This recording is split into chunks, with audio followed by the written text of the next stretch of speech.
This is the last presentation of a project that involves the collaboration of Intel Mobile Communications and the Telecommunication Networks and Integrated Services Laboratory of the University of Piraeus Research Center. The contributors to their work is Nikos Koutsuris, Panagiotis Demestichas, who is the speaker, and Vera Stavroulaki. The title of the presentation is Natural Evolution of a Heterogeneous Wireless Network and Setup of Opportunistic Networks. The outline of the talk is as follows. First of all, we discuss on the motivation for technologies that increase efficiency of the wireless world. Then we introduce the concept of opportunistic networks. Then we discuss on scenarios investigated by the project OneFit, which develops opportunistic networks. Then we discuss on particular scenarios that have been developed in the context of the Intel and University of Piraeus project. Then we discuss on the software architecture and operation that has been developed by the University of Piraeus and provide a summary. There will be a second part of this video that will involve the demonstration of the software that has been developed in the context of this collaboration. In terms of motivation, there are certain requirements that provided the motivation for our work. First of all, it is to provide quality of experience to human users. Quality of experience means intelligence that will be in support of users embedded in their devices. The second part of the motivation comes from the need to support machine-to-machine communications and the concept of the Internet of Things, which is anticipated and envisaged in the future Internet. This means that communication through the infrastructure may not always be possible due to device capabilities. The third motivation is to lower various cost factors, since the competition in communications is quite tough. This requires the development of technologies that could assist in the reduction of various cost factors, for example, capital expenditures through the exploitation of dynamic spectrum management, ad hoc networking, devices that can act as relays, and in general, adaptability. The second cost factor is the operational expenditures, which can be reduced through automation. The last motivation are green decisions, green operation of the network and green management decisions. In this respect, it is interesting to favor the use of configurations associated with low transmission power and also to lower the electrical consumption. So, in summary, the motivation comes from four factors: quality of experience to human users, machine-to-machine and Internet of Things, lower cost factors, and support green decisions. In response to the requirements presented in the previous slide, the project OneFit, here is the website, develops the concept of opportunistic networks. Here we have the infrastructure, a wireless infrastructure, which can be heterogeneous, and here we have various types of opportunistic networks. The definition is as follows. They can be, according to our work, operator governed through resources, policies, and information knowledge. They are coordinated within infrastructure. They comprise elements of the infrastructure and devices envisaged in the future Internet, and they build on spectrum management, secondary usage, infrastructureless networks, and social networks. Here we see various examples. For instance, here we have an opportunistic network that relies on ad hoc connections and also comprises a macro base station. Here we have an opportunistic network that relies completely on ad hoc connections, and here we have another example that has ad hoc connections but also FEM2BS or a Wi-Fi access point. Opportunistic networks are managed by cognitive management systems, which provide the means for feasibility determination, creation, maintenance, and handling of forced terminations. These systems rely on context, profile, policy, and knowledge-aware routing. Two types of systems exist. CMONs are cognitive management systems for the opportunistic network, management of the opportunistic network. CSEIs are targeted to the infrastructure coordination. Cognitive management systems rely on control channels for their cooperation. Here we have information definition, signaling flows, and protocols in the context of the control channel specification. Such work is developed and can be found in the context of the ETSI-RRS working item. On this slide we see the overall wireless world model of ETSI-RRS. It comprises a spectrum management domain from which there are rules that are issued towards the overall wireless world.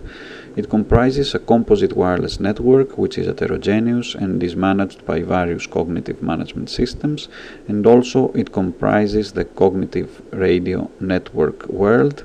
OneFit and opportunistic networks fall in this realm here. There are various scenarios that can be enabled through opportunistic networks. For instance, scenario number 1 is opportunistic coverage extension. A device that is out of coverage is served through the creation of an opportunistic network. Scenario number 2 is the opportunistic capacity extension on the wireless access. So here, if we have a case of low QoS, an opportunistic network is created in order to route traffic to a non-congested area. The third area is the complete infrastructure supported opportunistic ad hoc networking scenario. So devices are asked to establish an opportunistic network and communicate between them. Scenario number 4 is opportunistic traffic aggregation in the radio access network. So this improves the efficiency of various 3GPP models. Scenario number 5 is the opportunistic traffic aggregation and capacity extension, but in the backhaul and not in the wireless access, as was scenario number 2.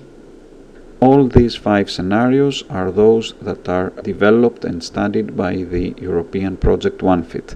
In the next slides, we will discuss on the particular scenarios that are in the context of the Intel and University of Piraeus collaboration. The Intel and University of Piraeus cooperation scenario involves 4 phases. On this first slide, we show the first 2 stages.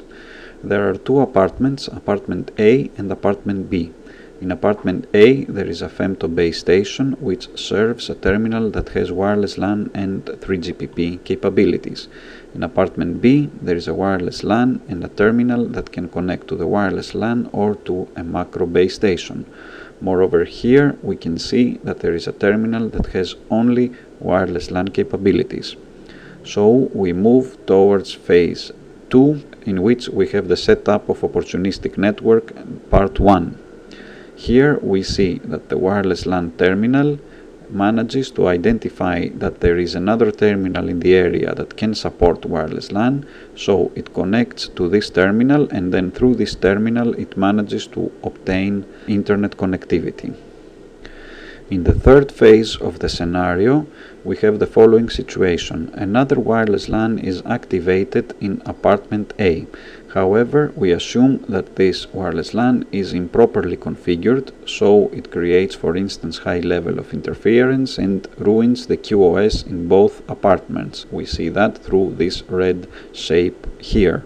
So this means that this terminal in apartment B, which used to experience high QoS, now has insufficient QoS, so it automatically switches to the macro base station in order to continue being served even at a lower QoS. Here in apartment A, despite the establishment of a new wireless LAN, the quality of service is not adequate, so this terminal continues to be connected to this terminal and then to obtain connectivity through the femto-BS, so this connection is not established due to the insufficient QoS. All this intelligence is embedded in the device and is seamless to the user. The intelligence in phase number 3 is completely embedded in the device. It is seamless to the user. Nevertheless, it complies with policies of the involved stakeholders. Stakeholders are the network operator and of course the user and the user profile. Then we move towards the last phase, phase number 4 of the scenario. Here we assume that the wireless LAN is properly configured, so now there is adequate QoS in both apartments.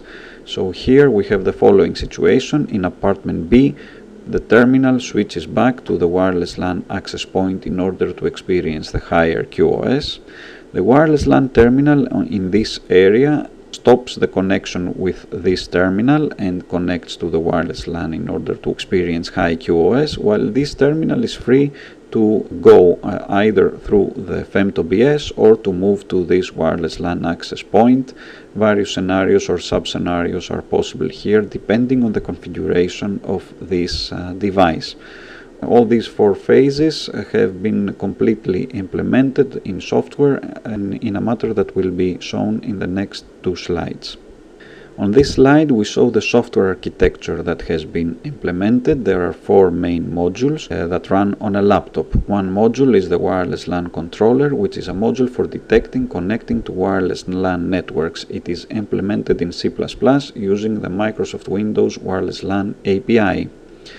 We have the Intel Mobile Communications 3G controller. So Intel Mobile Communications has provided us with this device, and University of Piraeus has developed a driver for this device that relies on AT commands but also implements certain intelligence on top of that.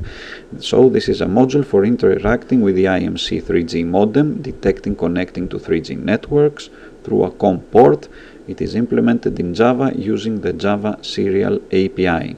There is an overarching controller which collects information and also can configure these 2 controllers. The overarching controller is a module for controlling the overall functionality, and it is implemented in Java.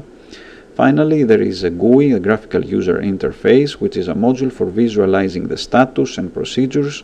It is implemented in Java, but also it visualizes the decisions. In general, in summary, the software is based on Java C++.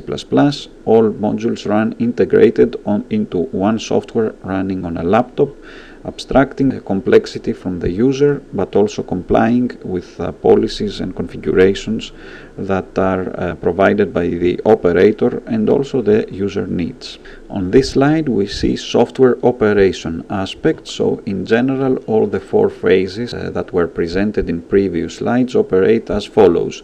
There is an environment monitoring phase that involves the wireless LAN and the IMC 3G controller. So here the 2 controllers monitor the environment. They discover various cells of the respective technology, for example macro cells, femto cells, wireless LAN access points. This information is passed to the overarching controller and also to the graphical user interface for the visualization. There is a phase in which there is decision from the overarching controller on where to connect, and then this decision is enforced to the wireless LAN and the IMC controller and also is passed to the graphical user interface for visualization. So the scenario consisted of 4 phases, and in each phase there is an initial situation, then there is activation of an additional wireless LAN, and then there is the deactivation of the wireless LAN. In summary, this is the last slide of this presentation, of this first part of the presentation. Next part of the video will be the actual demonstration of the software. So in summary, we had certain requirements: quality of experience to users, support machine-to-machine or Internet of Things to lower cost factors and to work towards green decision. In part, this work is covered by the OneFit European project, but also certain extensions and actual scenarios, realistic scenarios, have been implemented thanks to the Intel University of Piraeus collaboration. We work on a solution that comprises opportunistic networks and intelligence that hides the complexity from the users. In the future, we hope to expand the set of objectives and to resolve various multi-objective problems that may fall in realistic situations. We hope also to enhance our technical approach, our cognitive mechanisms and cognitive control channels, to bring them from standardization to implementation. And also we hope to conduct enhanced validation, for example inclusion of multimedia streams in the experimentation, in order to conduct the respective experiments and obtain the respective insight.